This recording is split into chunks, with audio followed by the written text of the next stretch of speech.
अस्सलामु अलैकुम।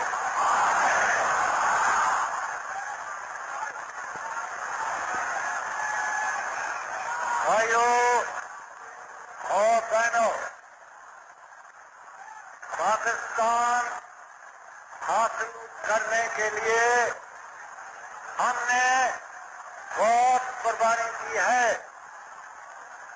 अल्लाह ताला ने हमें कुर्बानियों ने की बदले आजादी की नियामत दी है, मगर हमारे दुश्मन ये चाहते हैं कि पाकिस्तान पैदा होती कायम हो जाए। हमें जो दुख दिया गया है उसका मिसाल तारीख में नहीं मिलता, मगर हमें पाकिस्तान को कायम रखने के लिए अभी और कुर्बानी करना होगी।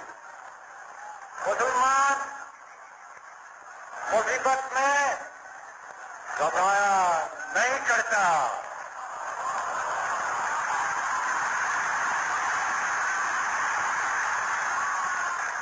हमारे हौसले बुलंद हैं।